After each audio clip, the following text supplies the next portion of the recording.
In today's video, the exact plan I used for my steady state cardio to get shredded.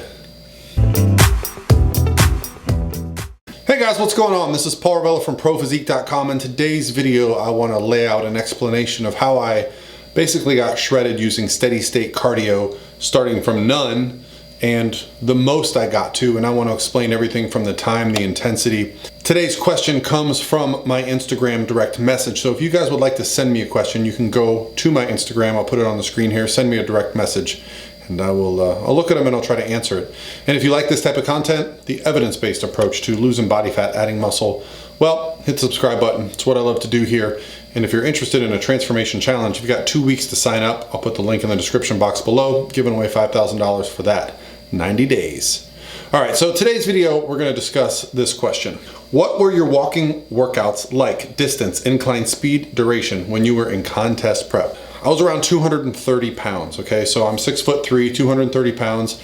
I know I gotta get down to 200 pounds. So how do I do this with the use of cardio and tracking my diet? Well, I really like to take my time. In fact, I don't rush the process at all. And in 2018, when I dieted down, I did not give myself a deadline to do this. I actually started my plan in January, and I said, when I get close, I'm going to pick a date for a show, but not before that. And so what I did initially was I simply, every day, would walk outside my house for 20 minutes. Now, I know this doesn't sound like a lot to most people, but for myself, someone who comes in, works from home, sits at a desk all day, I just don't get that much activity. And I've always noticed that when I would travel, go through airports, that I would drop weight. When I would go on vacation, I would drop weight. And it was because I was just so much more physically active. Okay, even though I go to the gym to lift weights, there's not a lot of activity in that. You know, you're lifting weights for a few seconds and then you're standing around, okay? So the moment that I start adding walking to my routine, things start happening. My body composition improves, I feel better. So what happened in 2018 was simply that. There was a lap around my neighborhood I would go, and I would do it once a day. Boom. That was my initial. Then, once I would stall or I wanted to add more cardio, I would simply make it longer. So I actually would add about 10 minutes, right? So let's say I was doing 20 minutes 5 times a week, just walking around my neighborhood. Now I'd try to walk at a decently brisk pace. I wouldn't be talking to someone. I would try to be, very intentional about my speed. Then I would get up to about an hour. So I would go 20 minutes to 30, 30 to 40, 40 to 50. Once I started walking an hour, I decided I wanted to start bringing it inside because there are limitations to walking outside. If it's raining, if it's cold, you don't want to be outside. I got a treadmill for my house. Now this was a game changer. I'd never done this before. I'd never had access to a treadmill at my house before. And honestly, the barrier of entry of cardio, of having to go to a gym to do it, it always bothered me, right? Because then I got to leave my house. I've got to go do the cardio, come home, shower, change, so depending on what time of day that happens, it can really disrupt your day. And my day is quite busy with 2 kids at home, and a business that I'm running.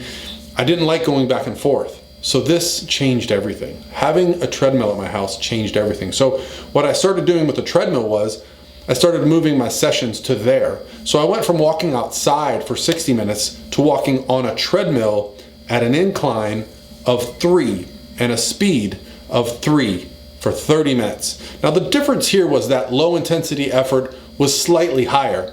I still could, breathe and talk normally, but what I found was I would actually break a little bit of a sweat, just a slight glisten, and it would just make me slightly more kind of warm. My body temperature would pick up after about 5 to 7 minutes.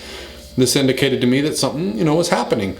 And so I started using this. I had never really done incline walking before personally. And what I simply did from there was I went from 5 days a week at 30 minutes, and then I would simply bump it up by 10 minutes at a time. So if I stalled, a couple weeks would go by, I would bump it up to 5 sessions at 40 minutes. Then I would actually increase the intensity. What I really like to do is increase the intensity at the end of the session. So let's say I'm at incline 3, speed 3, and I got 40 minutes to go. Well, the final 5 minutes, I might increase that speed to 3.3 and I might increase that incline to level 10, okay? Now this is gonna really get me breathing heavy and sweating, but what I'd like to do is, I have that carrot right in front of me, I'm dangling it, like only 5 more minutes. You can put up with any kind of suffering for 5 more minutes, right?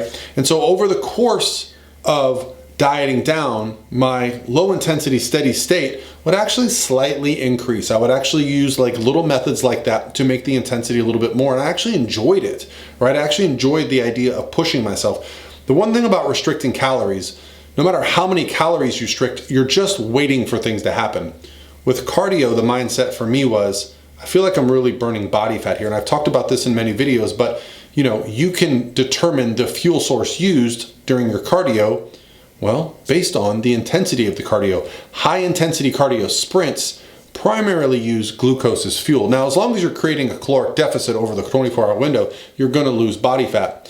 But the thing I liked about low intensity steady state is that, that's right, it uses body fat as fuel. So in my mind, I was doing something that was very beneficial. And the real benefit for me was that when I got done with that session, I was not run down, I was not gassed.